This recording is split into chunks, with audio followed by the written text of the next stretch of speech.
All right. The title of the lesson, What's Your Pivot? So we have an annual theme for 2024, Courage Over Comfort. And that comes following our 2023 theme, which was Being Your Authentic and True Self. Now, again, as I said earlier, sometimes when we're in society, where does society want to put us? In a box.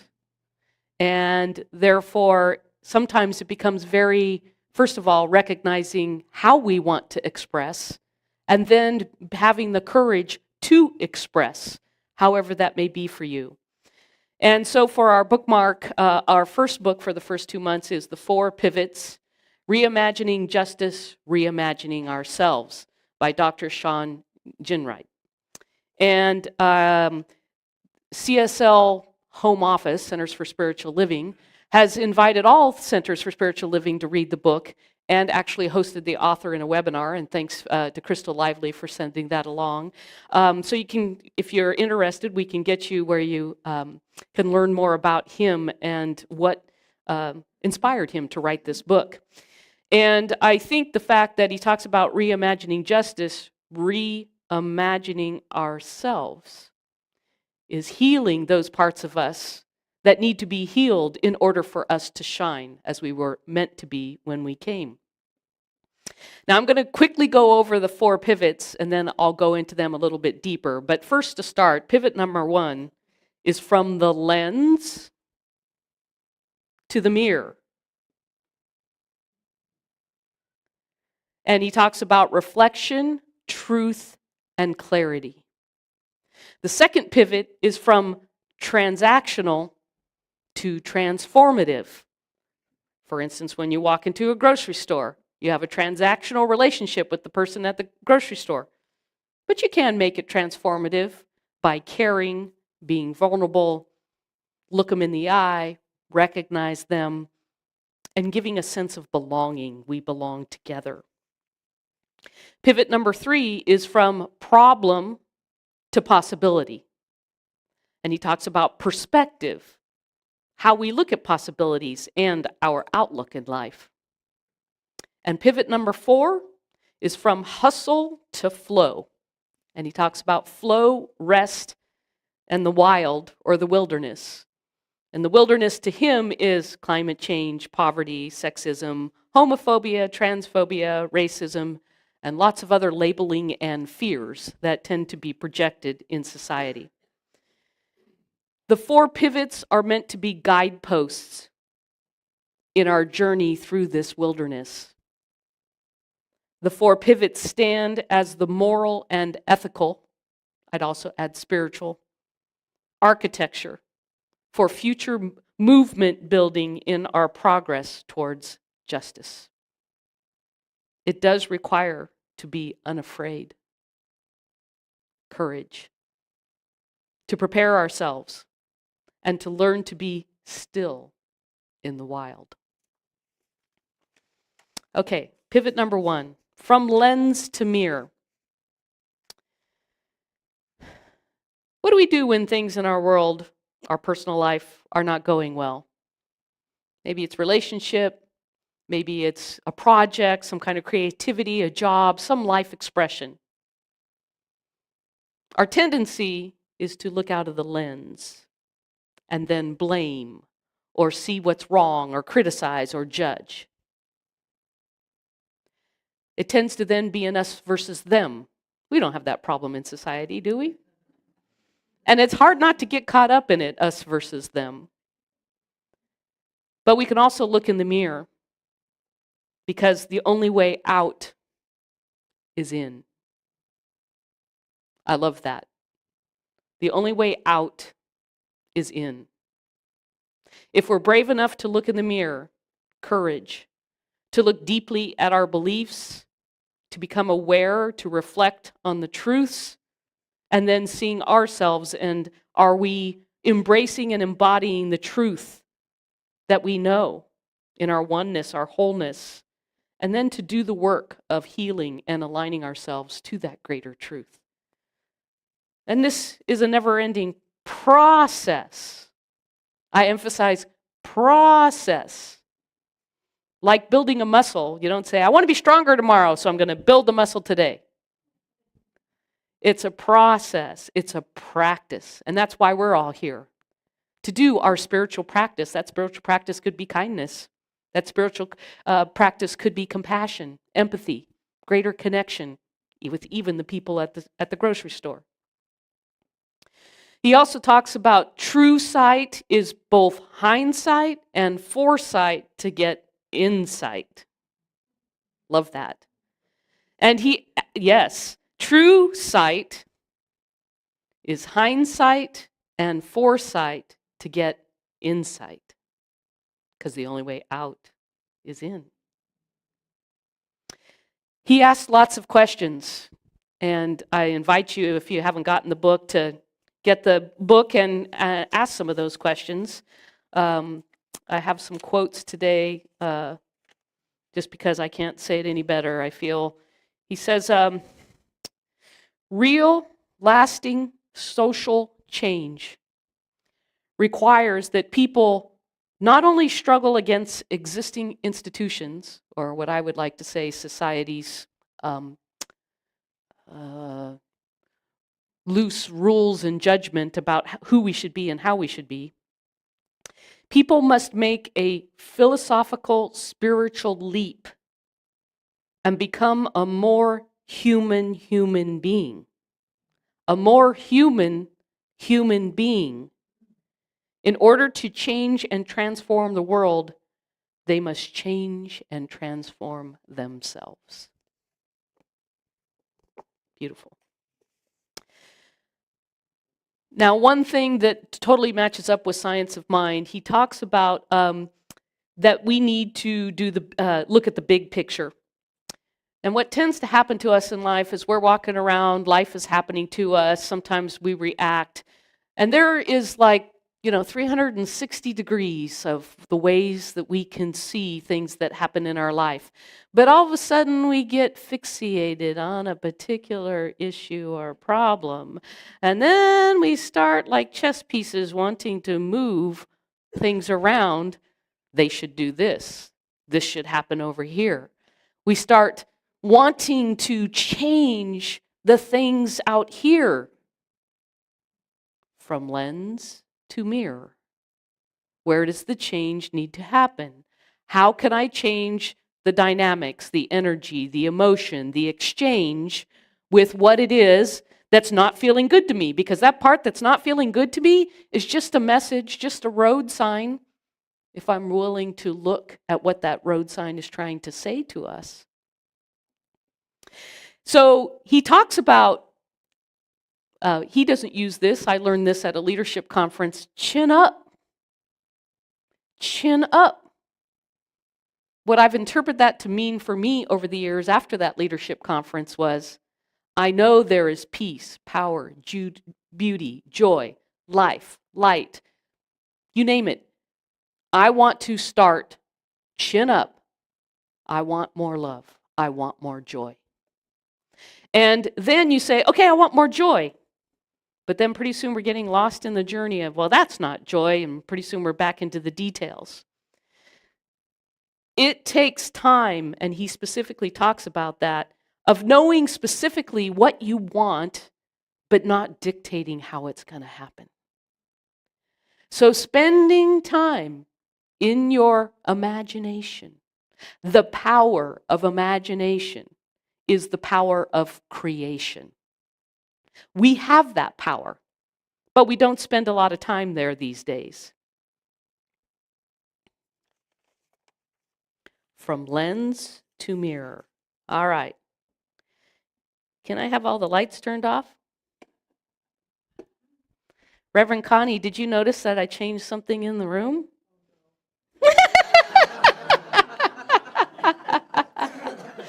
I put up a disco ball. Woohoo! All right. And so you can see on the ceiling the reflection, right? I'm trying to get a little bit there. If you look on the ground, you can see it. You look around the room. If I do it just right, you see a little bit there. All right. All right. Can you play the video now? And I'm just going to stand right here while we watch this 1-minute video. Video's coming.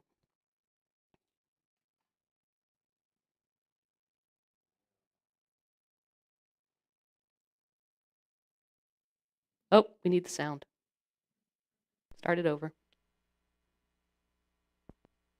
When you cross over, you become pure consciousness. Everybody is pure consciousness. You are all connected. You are all one. Each soul is like one mirror on a mirror ball, but we're all connected. Each mirror still retains its individuality. However, it's not individuality the way we know it here. I don't retain the individuality of Anita. My mirror is not Anita.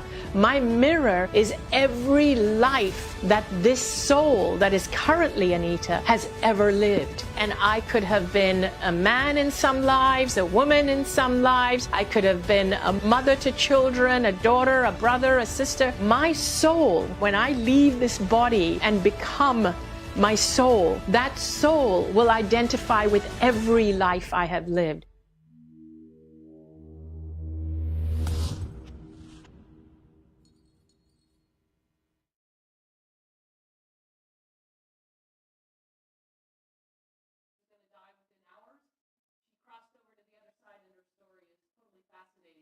But I'm going to use what she's talking about here. And if you look at the disco ball, once upon a time we were all taught. I don't think my microphone's working. Okay. Does it have to do with the battery in my pocket? All right, come get it. All right, well, good thing Fernandes have a loud voice. Okay. But then the people online aren't hearing me. So, we were all taught. Use this other microphone.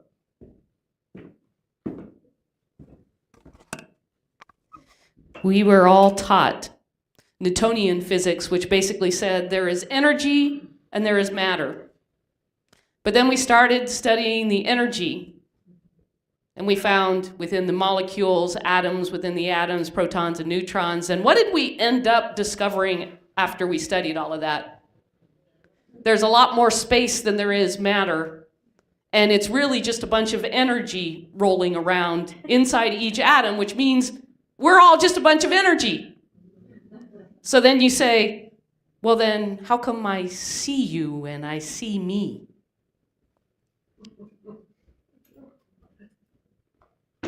Here, find the string. One day the batteries had to die on both microphones. Okay, thanks. All right, so Crystal, you ready for, yeah, yay, thank you. Trevor and Scarlett. I know that's not fun for you guys. So why do we see each other? Because while we're all a mirror on that ball, we are all one. Light, which has photons, particles of light, are actually projecting onto our energy body and reflecting back for our eyes to see. Now, I want you to really get that. We're all energy. I'm just a ball of energy here. The reason why you're seeing me is because the light photons are bouncing off my energy, and your eye is seeing that. Does that change the way you've ever thought about yourself? So we are all energy. We're just all one big disco ball. And therefore, the Center for Spiritual Living Disco Ball. Time for another dancing event to be thinking about how we're each projecting. And that as we change our energy, the light reflects that in the world. Because we're all connected as one. What is known in one place is known in another place. Now that's really hard to get and to center yourself when you're all of a sudden in a situation where a family member is in a tragic accident, right? Very difficult to center. But we need to remember the oneness of being still and moving our energy is making a difference. Now, can we measure that yet? Scientists understand that we emanate light. We just don't have, or reflect light, we just don't have the instruments to measure that yet. But they have proved that a butterfly fluttering in one part of the world actually moves the vibrations around the world. It's our consciousness that is changing our energy, which is reflecting out. So this was fun. While I was trying to find the words to say all of this, because we had watched, the practitioners had watched Anita Moorjani, and if I can keep the archive long enough, I'll be happy to show that session of Anita, after a service sometime. So I was trying to understand it better and then say, how do I put this into science of mind?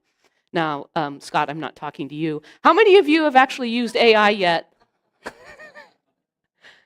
Anybody here practiced, with ChatGPT or any of those AI tools? Okay, we got one or two people. Are you interested in knowing what ChatGPT had to say about this? I forget what my prompt was. It was something like, what would a spiritual mind treatment be to embody the ideas of essentially the concept of the disco ball? It says science of mind treatment. For those of you who don't know, that's our affirmative form of prayer. It's rooted in the teachings of the philosophy founded by Dr. Ernest Holmes. Its purpose is to align one's consciousness with spiritual principles and truths to bring about positive change in one's life. So here we go. First step, centering. Begin centering yourself in the present moment. Take a deep breath, relax, and calm your mind. Number 2, recognition of universal truth. Affirm the fundamental truth that the universe operates according to certain scientific principles, including the interactions of photons with matter to create the visible world. Unity. Affirm the unity of all existence, recognizing that everything in the universe is interconnected and part of the same underlying energy. Number 4, declaration of truth. Declare the truth that objects appear solid and have visible appearance due to the interactions of photons with matter. Affirm that this interaction is a manifestation of universal laws of electromagnetism and quantum mechanics. Is this interesting? Yes. Step 5, visualize yourself understanding. Visualize yourself understanding and appreciating this scientific truth at a deep level. See yourself recognizing the beauty and the wonder of the natural world as it is illumined by the interaction of light and matter. Gratitude. Express gratitude for the knowledge and understanding of the scientific principles that govern this universe, knowing that this awareness brings clarity and insight into the nature of reality. I didn't use those words when I put it in. Release. Let go of any doubts or resistance to accepting this truth. Trust in the inherent wisdom of the universe and your own ability to align to it. And conclude your treatment with a sense of peace and assurance, knowing that you have affirmed a deeper understanding of the scientific basis of reality. Yeah. Okay. Reverend Dr. ChatGPT. Yeah, it was outstanding. And I'm Scott and I working at the university, a lot of AI, happy to have a session on that if any of you, just because it's fun to play with and look at, and that might have intrigued you. Okay, next. Don't have a lot of time left, so I'm going to go over these quickly. Probably could have done a lesson, one for each, right? Every Sunday. Pivot number 2 is transactional to transformative. The wrong first question is, what do we need to do? The right first question is, Who do we need to become? Don't we have a tendency that it's like, I got to help, I got to do something. But then sometimes when we do it and we're not centered and we don't really know our purpose and we just go out there, I'm helping, I'm helping. So this is what we're being called to practice, to know who we truly are so that we can become, not so that we can just go out there and do.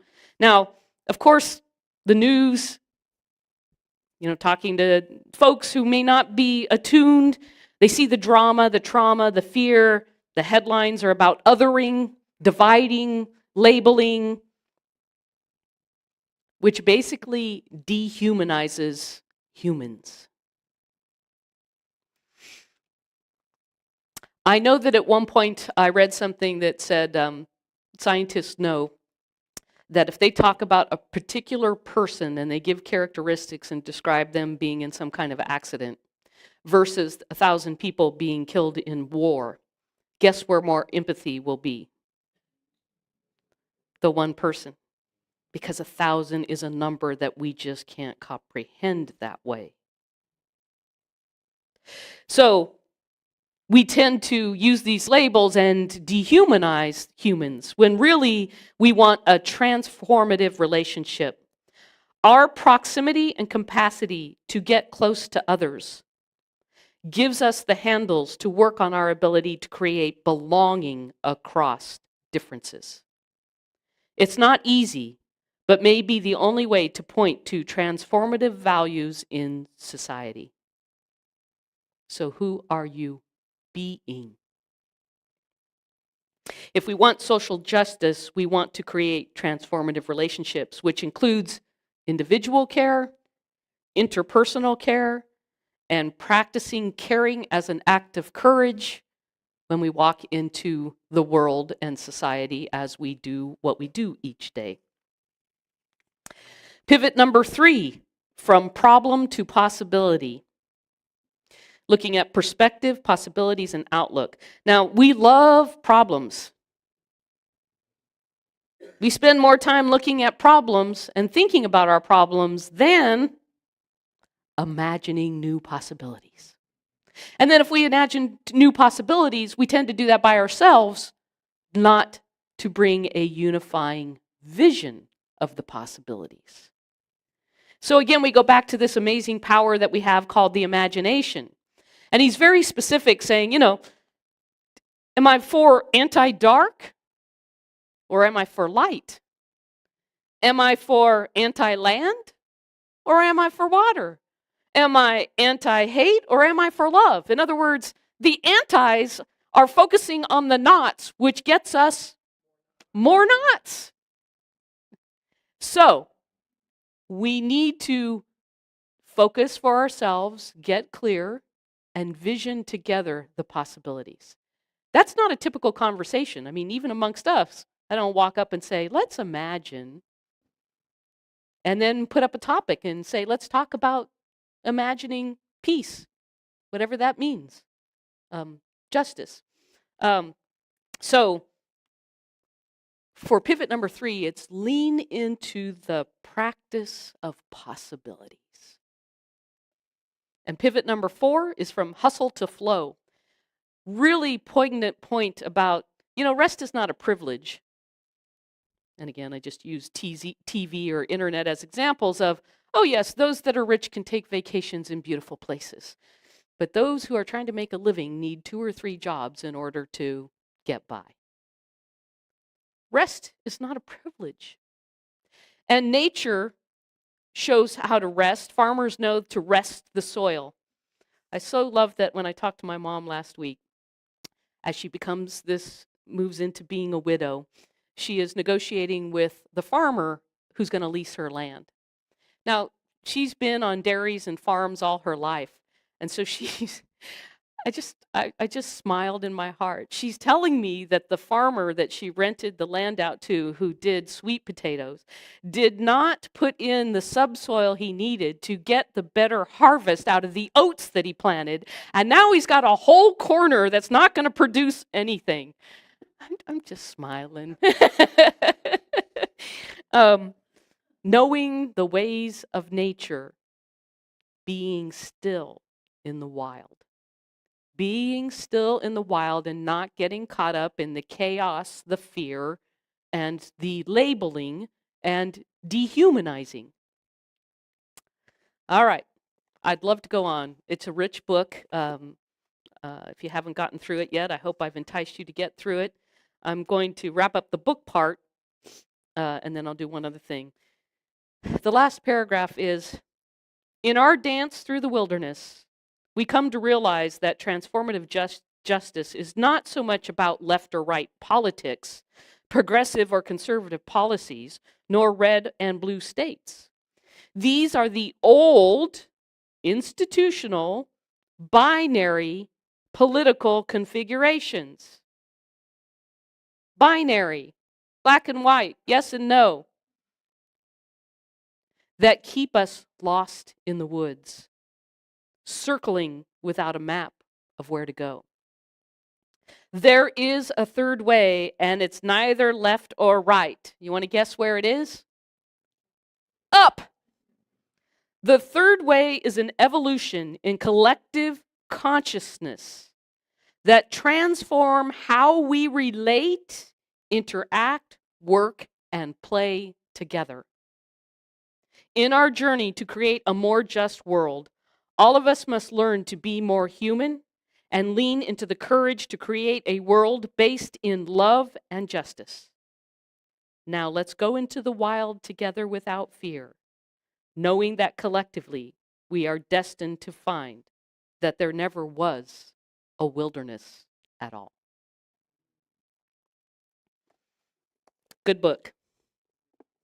So, what was the title of my lesson? What's your pivot? Remember those pivots? I want you to literally take away one pivot that you'll take away this week. The first one was move from the lens to the mirror. The second one was from transactional, give me this, give you that, see you later, to transformative, how are you today? Third pivot is from problem to possibility. Lean into the possibilities and spend the time and connection with people thinking about the possibilities. And pivot 4, from hustle to flow, to be able to center in the wilderness, be still, and know that you are God. Namaste.